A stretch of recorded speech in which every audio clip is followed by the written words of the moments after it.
It's 1997 in the city. There's a raging heat wave, an incredible drug war in the streets between the Colombians and the Jamaicans and the police trying to intervene. And the predators have always chosen heat and conflict, where the action is, where the danger is. What would it be like to have an extraterrestrial dilettante hunter hunt us the same way that we go to Africa and hunt big game? That was the very first concept.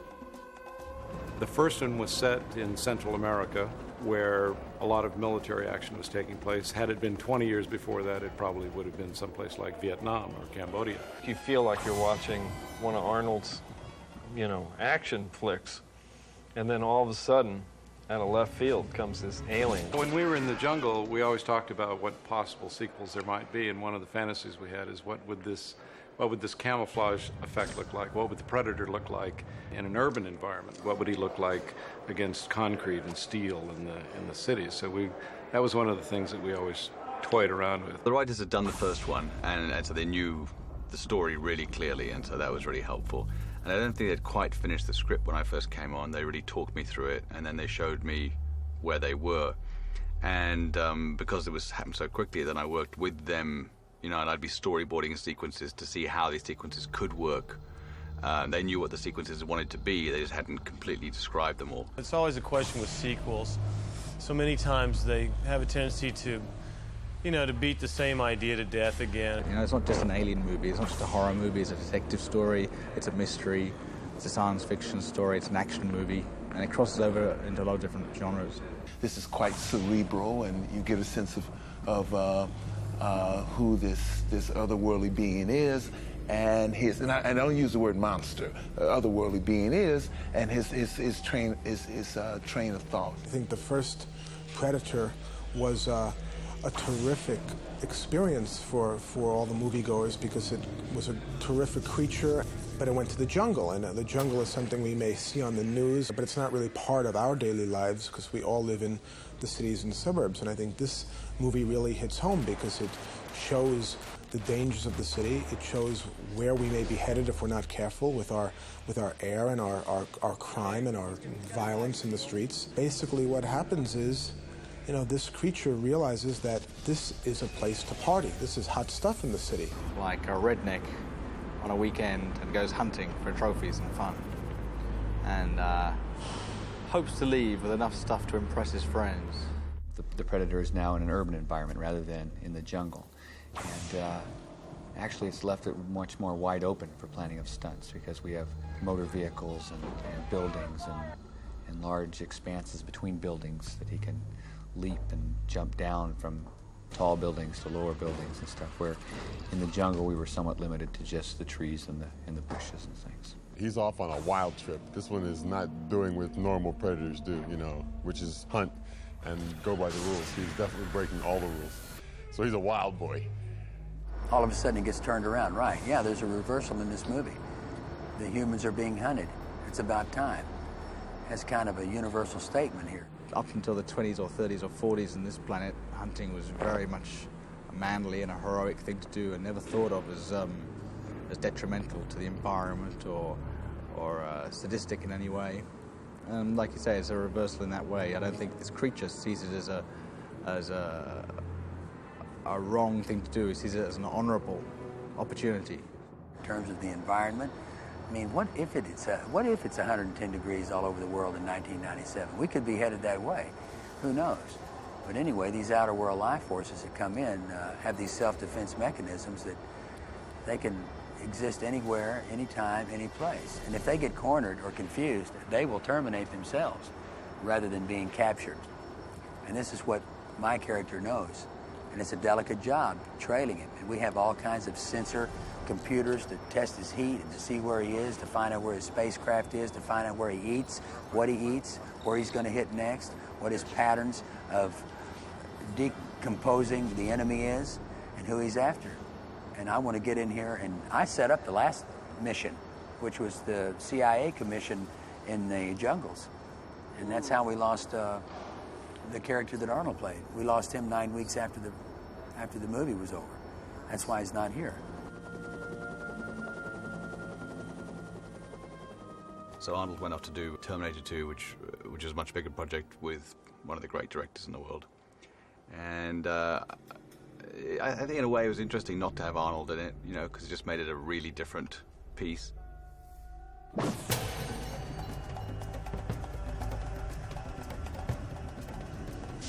This is what I call a speech, kid. It's the only one I got. I only give it once, so pay attention. Till now, it's all been fun and games, cops and robbers, Dunkin' Donuts. But you're in the shit now. I think Harrigan rhymes with arrogant in some sort of way, and I think this cop is somewhat that. He's full of his own, you know. He says he lives in a rough time, a rough period, and he says these are my streets, and I want to know what's going on. Danny's got a big heart, and he's a wonderful giving actor. We did Lethal Weapon 1 together, then we traveled to Japan and China and Australia together, promoting it. Working with Danny, I have to tell you, he's been such a hero of mine. It was the same way with, you know, working with Arnold on the first pictures. You see these people, and all of a sudden you're opposite them. Danny has got such good energy, and he's always so committed. You know, when he's chasing me, you know, he's really after me. When I'm after him, he's really running. It's been really fun. It's been fun. I really wanted to work with Danny. I kind of felt like if we had an actor who you weren't used to being in these sort of roles, but who had this kind of strong physicality, that he might bring something to a character that really didn't have much chance to really, you know, you didn't have much chance to find out about him. I found it kind of interesting to be playing opposite him because it's almost like I felt like I was watching him on TV or something. It's like, oh wait, it's my line now. But no, he's very centered. He's very methodical, and he's almost like hypnotic in his acting. Brings you in so much that you really can't help but listen to him if he's talking to you in a scene, which is the best thing that you could possibly be doing, is actually really listening. Now, don't get me wrong. We need good cops down here, and they say you're good at what you do. But the team comes first. That's it. It's like making a cake, and he's got a good content of batter and the variation of spices that go into making a performance. Danny's got the energy to put forth life on the celluloid. You don't know what you're dealing with, and I'm warning you. Stay the fuck out of my way. It's wonderful to be to work with Gary again. It's like family again, you know. It's always nice about this business. Sometimes you get a chance, but often you don't. But sometimes you get a chance to work with people who you admire and people that you've worked with before. I guess you're wondering what we're doing here in these barbecue outfits. Well, it's easy. We're going in after another world life force from another galaxy that has a self-defense mechanism that we don't understand. It's intangible to this time and space. It's actually from the theory of relativity and from the theory of quantum mechanics. Take those properties and equalize them, and you have the quantum theory of gravity, which is a discussion of how this universe started and how it will end. The Predator knows that information already. It is our job and our objective to go capture the Predator, sit him down, have a talk with him, find out why he does what he does, how he does what he does, and where he gets the weaponry and the defense mechanisms he uses in order to obtain his goal. And that is our goal. If we don't achieve that goal, we will be turned into vapor clouds made of small pink particles known on Earth as blood. Gary Busey had worked on Lethal Weapon with Joel, so he really wanted, you know, him to be in the film, and, you know, which I was completely happy about because he's quite a character. No, I think it was good for the team. I just need my glasses! Need the glasses. You see what happens? You get in the movies and what happens? You get some sunglasses that cost $5,000. You lose them in the chopper, they take them away, you never see them again. They say it's an e-ticket ride, but it's not. It's a Fox ticket ride, and I'm having a ball. But Gary hadn't done a film for a couple of years because he had a terrible motorcycle accident, which he was very lucky to survive, and in fact died for a while, and regaled us with all these stories about what it felt like, the afterlife. December 4th, 1988, at 1:15 in the afternoon, I hit the concrete going 45 knots. And I had some out-of-body experiences, and I went to the other side. So there's a real curious element in what is out of this world, and we're just merely a speck in the whole thing. He's just such a huge character. It was great to have him playing a role that otherwise would have been played by some nerdy scientific, you know, kind of feeling person. Lions, the tigers, the bears. Oh, my. Trophies. That's the game, isn't it, Keys? You're the lion. This is his jungle. Hold 1 second. I can't remember the name of my of my partner. What's Bill Paxton. Okay. So the team is Danny Glover and Ruben Blades and Billy Paxton and myself. And we are the 4 detectives that are fighting this mafioso stuff. She kind of reminded me mostly of more of this policewoman that I knew who we were using as a consultant. Maria was kind of like, she said, well, I can't get to know you too well. You know, we're not supposed to like each other in the movie. I'm her new partner, and I've got this reputation for being a real loner. Yeah, and the idea that I got a partner hurt or killed before I came to this division, and she's worried about that. You try that cowboy shit with me, fucking you can kiss this. Goodbye. Got it? Yeah, I got it. I love it when she puts on her tough thing with me, because underneath I know she's just a really genuinely sweet, warm, affectionate person. Maria Conchita Alonso is a Venezuelan actress who is also an accomplished musician. I met her in Venezuela many years ago as a musician. At the time, she was also working in television. She was doing soap operas. Maria and I have the same birthday, and she loves onions and garlic. She's a lovely singer. Gary Busey is also here, but the predator is not after him. Oh! He's after me, but so there he is. That's really an onion. It looks like an Oreo, but it's an onion. This girl loves onion and garlic because that's the only thing the predator will go for. So she eats onions and garlic. They look like Oreos, and I'm not kidding you. If I was kidding you, I wouldn't be here. I'd be somewhere else in a different suit of clothes, working in a regular job. Gary, thank you very much. Here, have your cookie. Thanks. I'll see you You're later. welcome. Bye. Nobody says shit like Maria. No, I've been feeling like shit the whole week. Feel like shit.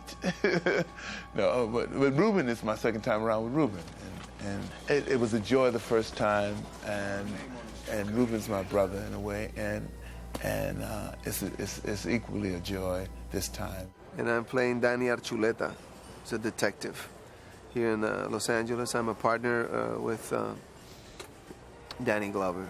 I knew of Ruben Blades, who's this great rock singer and this up-and-coming politician in Panama at the time. And he is just so natural. I kind of felt it was great to have someone like himself, someone you didn't expect in that role. And so not everyone was like these huge, hunky, enormous, bodybuilders. He's got the essence of purity in terms of performing what the content of his character is. And where he is going in his mind and heart is his character. Chiefs La Victoria, Chiefs to die for. One night we had, a few days shooting crammed into one location, and the sun was coming up, and we'd got almost everything, and we had this enormous camera set up. It was, a vehicle with a crane on top, with another crane on top of that, and the camera fell about 100 feet and followed Ruben through this elaborate, car park, and we had to make it simpler because as the light was coming up, we weren't able to shoot. There was no way we'd come back to that location. So I went out. No one could tell me where he was. I went out and I saw him being interviewed. And of course, the actors are being interviewed all the time, and then you take them off the interviews and they go back to interviews afterwards. And I couldn't understand. I was saying to the first assistant, Josh McLaglen, who's my friend, said, "What's going on with this guy? We're waiting for inside. We're ready, and this guy's being interviewed, and now give me an answer." So I rushed across and I just grabbed him and said, "Ruben, we're going to go." And he kind of ignored me. And everyone ignored me, so I didn't know what was going on. I said, "Guys, we have to shoot." And I kind of grabbed the earpiece and helped him out of the chair. So we look, and I started talking what about the scene was about and walking away with him. And it was, dawn, last shot. I go home. I wake up that night to do the next night shooting with like 100,000 messages in the answering machine because I didn't realize I'd taken him off live. He was being interviewed by Joe in London from New York live on Good Morning America. And so I was in deadly trouble because I'd cursed on screen in front of many millions of people, and it looked like I treated Ruben badly, who was a sort of a Latino icon, and You know, I got death threats on the phone and all sorts of terrible things, and of course I didn't mean to do any of that, so we shot the next night, and then after shooting the next night, Ruben and I went to a studio in downtown LA, and we were going to do something mischievous, like have a fight, but we didn't, and then I had to talk to a camera, and we got interviewed by Joan London from New York, and actually since then they've never done a live interview. That was the last one they've ever done, but I was very famous for about 10 minutes. So. Yeah, let's get the rest of them. We can't. We just got orders from Chief Heinemann. He says secure perimeter, surround building, and wait. Wait? For what? I don't know. Some bullshit special unit, the feds, the DEA. I play a character, his name is Detective Jerry Lambert. He's the new kid on the block. And Bill Paxton had been in a couple of Jim Cameron films, and a few things I'd seen. He was just so funny and so outrageous and just so didn't care about, you know, putting out this huge performance, so it was fun. So I went in to meet him, and I put on this suit that I thought maybe the character would wear. Sometimes I'll go in with an element of costume.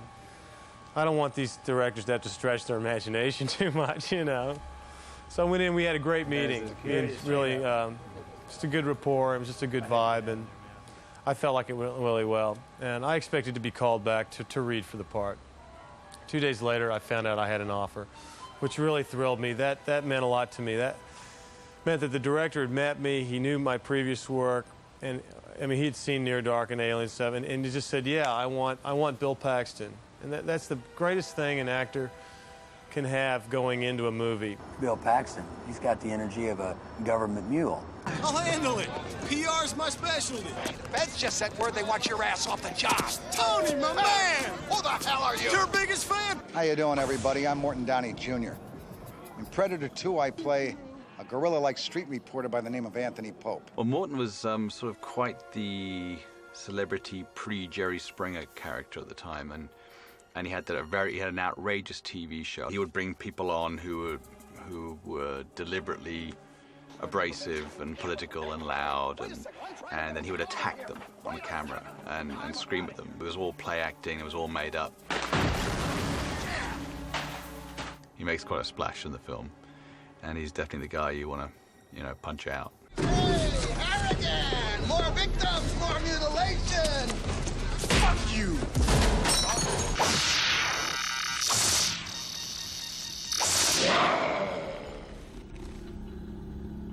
Kevin was the guy in Hollywood who did all the big stuff. He did Predator. He did what's the movie with the giant?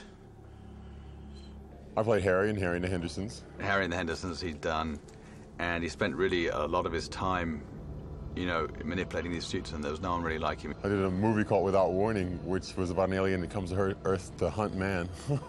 So I guess I've done Predator 3 or 4 times. He was very tall, and he was super smart, and he was a great, he had a great mime physicality. Most of my film career has been creature career, whereas most of my television, I've never played a monster on television, except for the Gong Show when I played Frankenstein. He understood the shape and mime very well. We'd try other people in the suit, and it just wouldn't be the same. He understood so clearly what it was, and he was always in charge of that side of it, and so it was great for me to walk into a film where he had such a command of that. God! Twins! Take the drink, save the rig, that's lunch, 1/2. Bring all 4, boys. No, one is not a twin. One is not a twin. We love you, Kevin. You're letting me be on film. That's why they're not in the movie. I'm Stan Winston. This is John Rosengrant. This is Shane Mahan. They made me what I am today. I want you to know that this man was 4'11" before we met him. That's right. These are the guys that make me the monster. Is that camera? that's the camera. Gosh.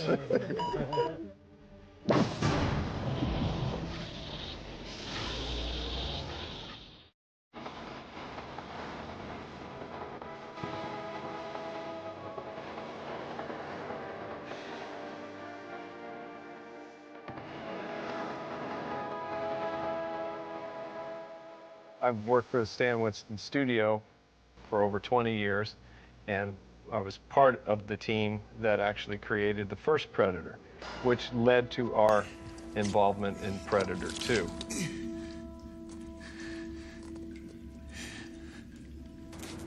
probably the most important aspect of all the work I do in creating these creatures is the fact that I don't do any of it, and that these are the people that actually do it and have been making me look good for a lot of years. Shane Mahan and John Rosengrant, who are the head of my art department, have been with me for too many years. And the life of it is from Richard Landon in the back there, who's the head of the mechanical department. So we have the aspect of the art that it takes to make the creature and the art that it takes to make the creature live. These are the most important aspects of all of the creatures we do. Broad concept the same. The difference is that this is a different individual of the same species. As is a snake is a snake is a snake, but different snakes are different. Their colorings are different. Different parts of their characteristics, their facial structures, subtle differences. Now, to the average public, this predator will look like the same predator as Predator 1 because to the average public, they all look alike. Our involvement in Predator 2 was exciting because we got to further our characters and kind of flesh them out and figure out more of the Predator's culture, because there was going to be multiples in this movie. Bring back the Predator, but bring back a new Predator. Make him be a little bit more dynamic than the first. Give back the audience what they saw originally, but give them a little bit more. Since he'll be in the movie more, he needs to have more character. He needs to have more life in his face. We had the fortunate first film to learn what we would like to do better. And now, fortunately, we have the second film, and we can do those things that we weren't able to do in the first film. They knew the film was going to be made, so he'd been working on it. I want to say, I think it was 3 months, somewhere around that, on Predator 2.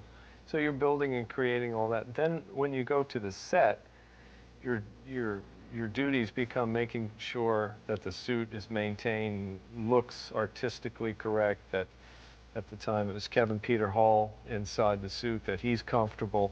And then you're there puppeteering his face when his mask is off, because you're articulating his brows and the exterior mandibles. It was Kevin's eyes with contact lenses inside. It was a very tight-fitting mask that would cinch down around his eyes. They knew we were going to see a lot more of the Predator in the second one, and be it whether it's in dark situations or not, it still had to be very carefully regulated. The last thing you want to do is see a really huge guy clambering around in a giant suit.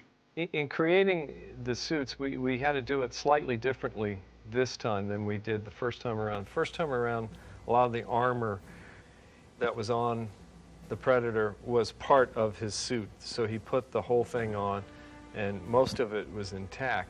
Because we were going to create many Predators that had to look different, we ended up having only basic pieces of armor on him, the whole chest and the whole harness that holds the gun pack. All that became separate.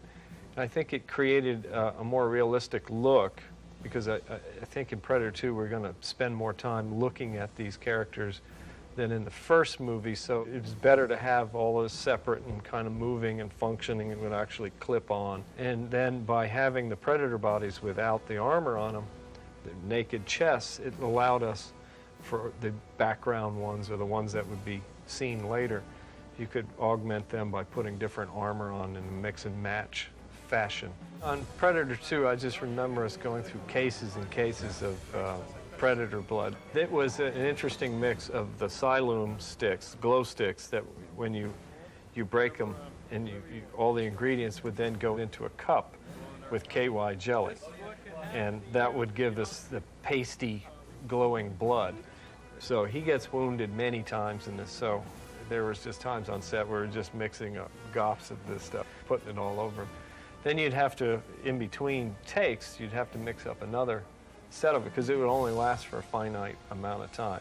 That's how the blood was done in the first one as well. Stuff that they used to break off and go to raves with, or whatever they would do, was the Predator's blood.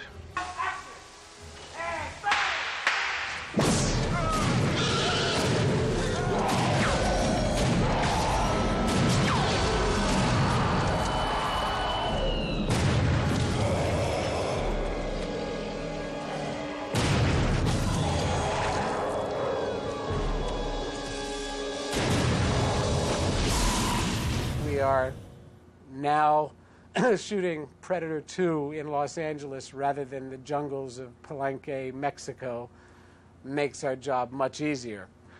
We're home, and unfortunately the Predator's here with us.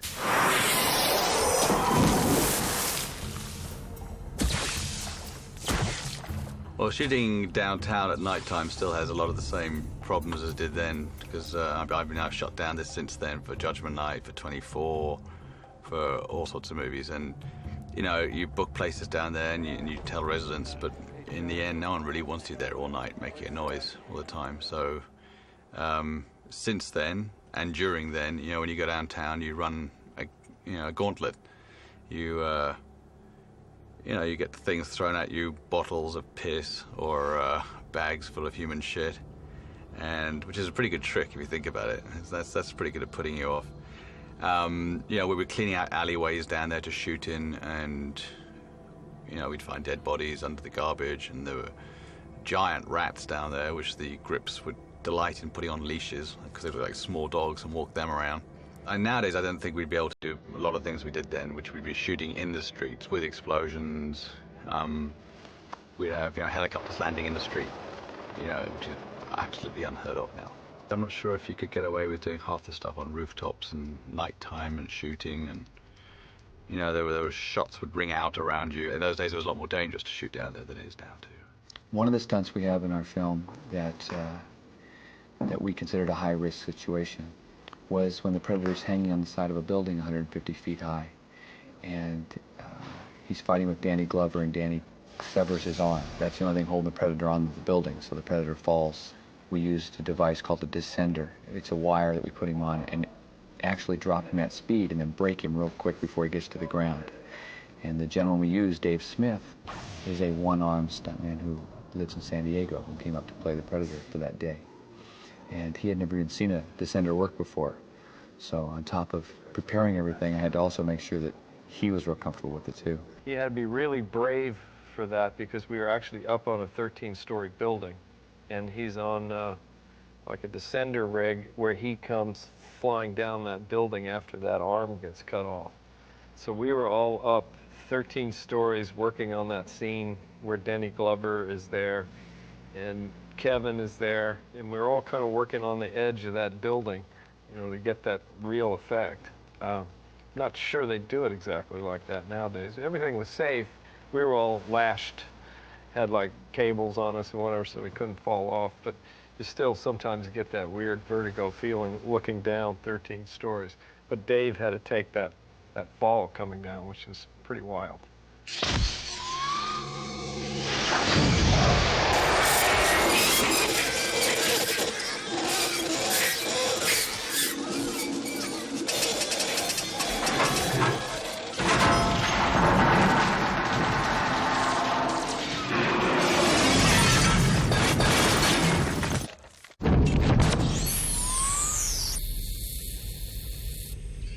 I'm real excited today. It's a great day to talk because it's the climax scene. It's the last scene in the movie, and it's the final confrontation between the Predator and Danny, and you get to see the spacecraft, which is so fabulous, you know. So we're all really jazzed. I mean, it's really buzzing here today. What you've come to realize is there is underground in Los Angeles a spaceship, and it's a spaceship housing our Predator. The spaceship, you know, took a long time to design, and once again, it wasn't the biggest budget in the world. It wasn't like a Terminator film or something. So Larry kind of came up with this idea of like these backlit polystyrene things, and we were all interested because of the history of the Predator, of Mayan architecture and all the Mayan graphics and all the temples and stuff in Mexico and South America, where you see a lot of their representations of their gods look like spacemen in space capsules, you know, chariot of the gods kind of stuff. So it's something that I don't think you've seen in quite a long time.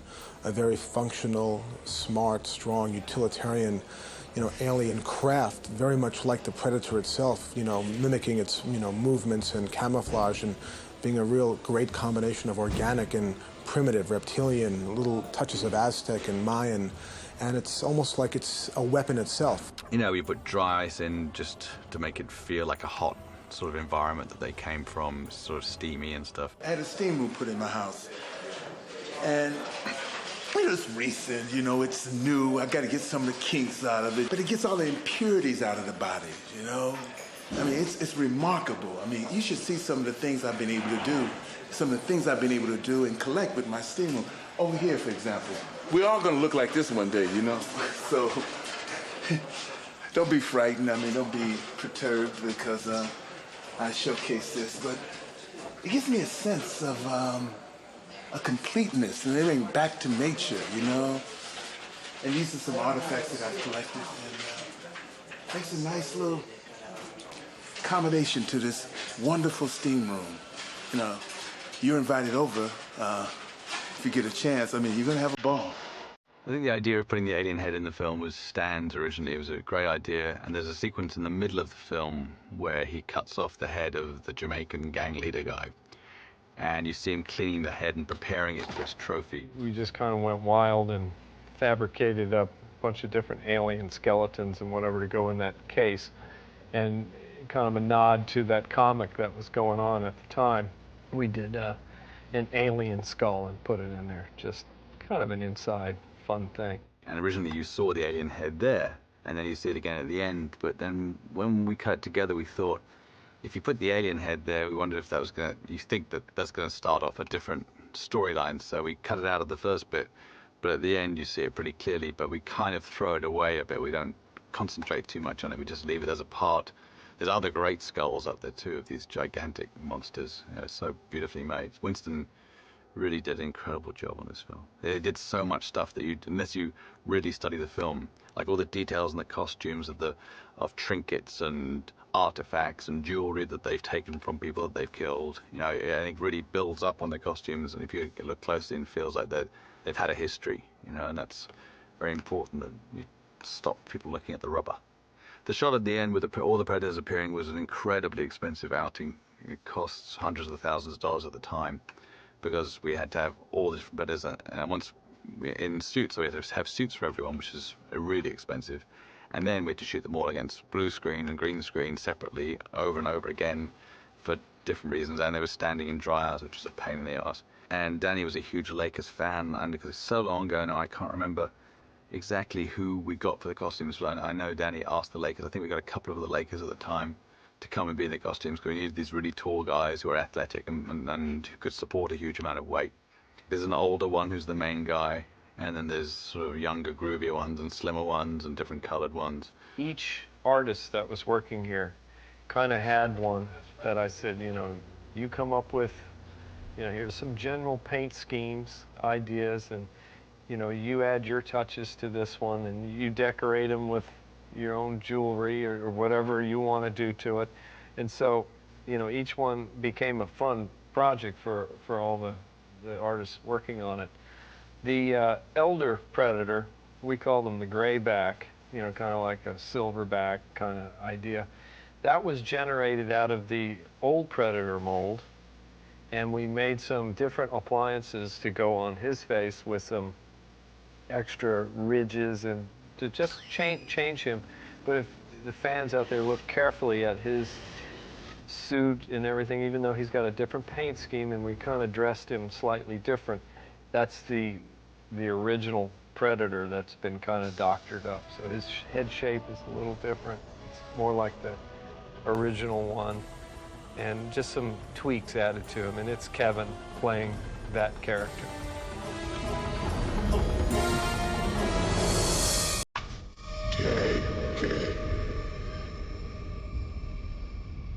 The film was never finished till the last second. There were no audience previews. We just about made our 70mm print for the premiere. I remember it was still wet when we were showing it. It was such a long, complicated post because of all the effects. And that I look at it now and I change things, I change loads of stuff I see now. And my filmmaking style is completely different, but at the time it was just a riot. I just had the best time.